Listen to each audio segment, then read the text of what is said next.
Hello नमस्कार, मैं हूं आशीष और मैं आपका वेलकम करता हूं भारत फर्स्ट में। दोस्तों, ये बहुत बड़ी न्यूज़ है। ईरान के बैलिस्टिक मिसाइल जाके इजराइल में लगते हैं। ईरान ने मैसिव स्ट्राइक्स कर दिए हैं यूएस नेवी पे। Bahrain has been hit. Red sea पे हouthis ने कह दिया है, कोई भी वेस्ट की शिपिंग कंटेनर हो या मिलिट्री वेसल हो, उसे बिना ठोके हुए नहीं भेजा जाएगा। एक साथ पूरे मिडिल ईस्ट के एक्सिस को एक साथ एक्टिवेट कर दिया गया है। और US embassy in Qatar, US की जितनी एम्बेसीज हैं, जितने बेसेस हैं, सब जगह हाई अलर्ट इशू कर दिया गया है। कह दिया गया भाई शेल्टर में घुस जाओ। इसराइल में कह दिया गया है शेल्टर में घुस जाओ। ईरान की रिटेलिएशन शुरू हो चुकी है।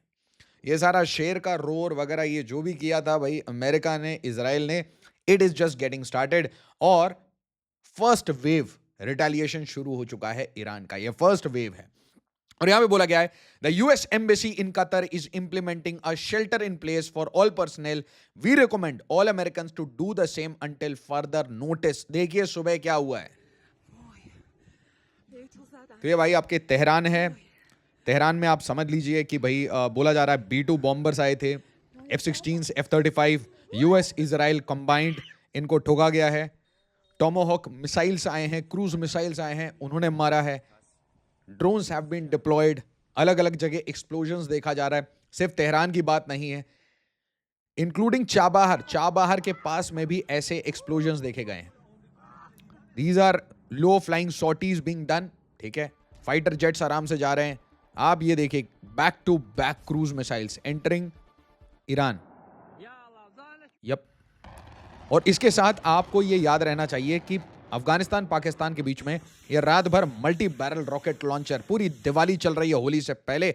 और आप सोचिए, जस्ट इमेजिन, मैं आपसे एक क्वेश्चन पूछना चाहता हूं कमेंट में। मैं आज आपसे ये जवाब चाहता हूं। क्या लगता है क्यों ये शुरू हो गया अचानक से? आज क्यों शुरू हुआ? What is so unique? क्या ट्रंप को समझ आ चुका है politically he is destroyed? Epstein को दबाना है? मैं चाहता हूं आप इस वीडियो को ज्यादा से ज्यादा लाइक करिए, शेयर करिए, सारे ग्रुप्स में फैलाइए और चैनल को सब्सक्राइब करिए। कहानी समझिए।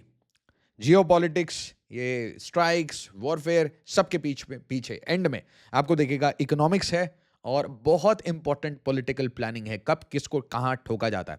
Iran targets US navy headquarters in Bahrain. भाई इनकी एक फ्लीट को डायरेक्ट टारगेटिंग शुरू हो गई है।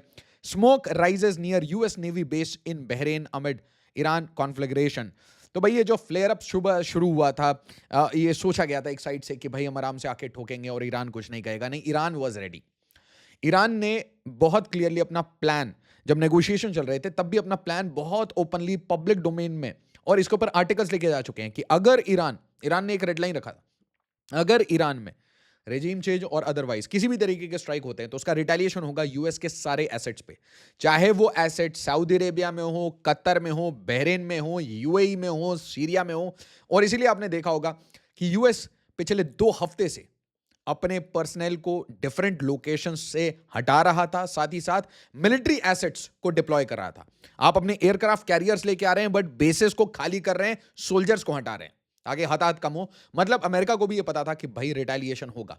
इजराइल में एक जगह हो तो मैं आपको बताऊं, हर जगह sirens, high alerts, drones, kamikaze drones, missiles, rockets, ये सब कुछ एक साथ आ रहा है। और मैं आपको बता रहा हूं, होथीज भी मारेंगे, हमास भी मारेगा, हिजबुल्ला भी मारेगा। They will all be activated.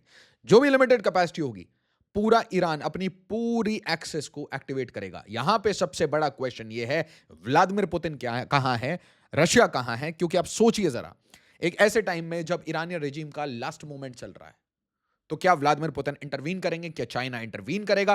क्योंकि आप याद करिए, जब बशर अल असद का फॉल था तो किसी ने इंटरवेंशन नहीं किया था, but Iran is fighting back and Iran is fighting back very hard. तो एक चीज तो आपको मानना पड़ेगा कि भाई आप इतनी आसानी से इनको दबा नहीं सकते। Smoke seen in Bahrain area housing US navy base, blast heard in Abu Dhabi. UAE ने अपने जो एयर स्पेस है उसे क्लोज कर दिया है, पार्शियली क्लोज कर दिया है। पूरे मिडिल ईस्ट में इस टाइम में पैनिक है। Sirens sound across Bahrain, home to US navy fifth fleet after US Israeli strikes on Iran.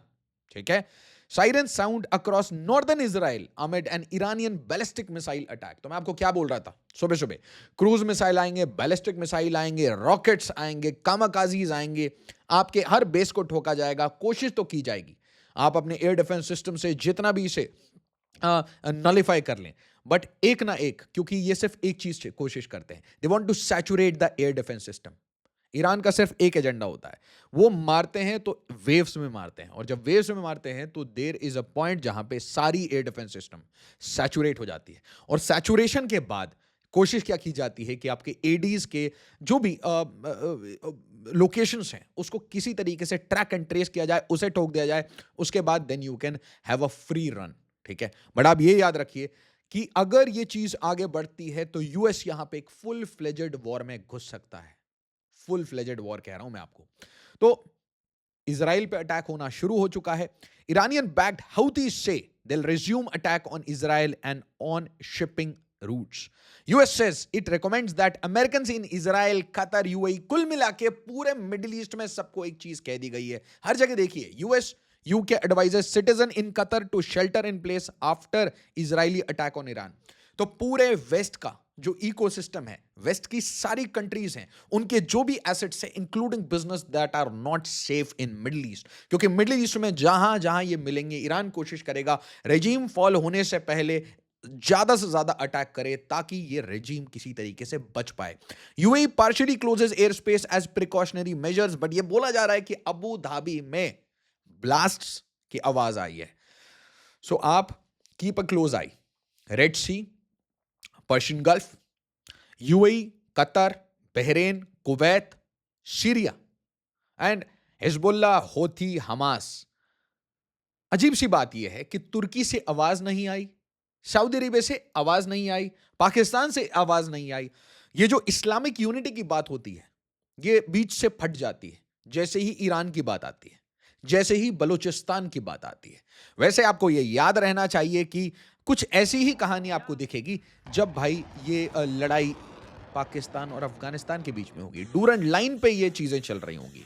तो अब क्वेश्चन ये है कि भाई इंडिया यहां पे क्या करेगा, और इंडिया बहुत साइलेंट है। इंडिया से प्रिकॉशनरी मेजर्स के लिए कह रहा है कि भाई अपने इंडियन सिटीजन्स, इंडियन बिजनेसमैन वो भाई इवैक्यूएट कर लें। पहले से ही एडवाइजरी जारी कर दी जा चुकी थी कि भाई ईरान को छोड़ दें, मिडिल ईस्ट को छोड़ दें, सीधी सीधी बात है। अब मिडिल ईस्ट की क्राइसिस को अच्छे से फ्यूल किया जाएगा क्योंकि भाई ट्रंप फंसे हुए हैं, पॉलिटिकली फंसे हुए हैं। और ये जो सिर्फ इसके पीछे एक कारण है, अभी बीच में एलियन ढूंढने निकला था ट्रंप। क्यों? क्योंकि एप्स्टीन का जो शैडो है वो पॉलिटिकली अपने वीकेस्ट पॉइंट पे है। तो अपने वीकेस्ट पॉइंट पे आप क्या करेंगे? ईरान पे अटैक करेंगे।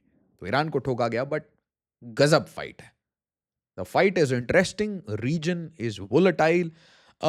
इंडिया के लिए बहुत ऑपर्चुन मूवमेंट है। अगर गलती से थोड़ा स्पेस मिल जाता है, अगर गलती से चाइना थोड़ा सा ताइवान के साइड देखने लगे, तो the डीकैपेसिटेशन and a nullification of Pakistan, cutting of Pakistan will be a cakewalk. POK हो, सिंध हो, कटिंग अप हो, कुछ भी हो, आपको घुटने पे बिठाना नहीं। अगर पीसने का समय चाहिए तो when Middle East is in crisis, China goes for Taiwan, we have to go for our strategic assets. और आप दोनों साइड देख सकते हैं, आप पीओके के साइड भी देख सकते हैं, आप सिलीगुड़ी के साइड भी देख सकते हैं। बहुत इंपॉर्टेंट है अभी न्यूज को फॉलो करना।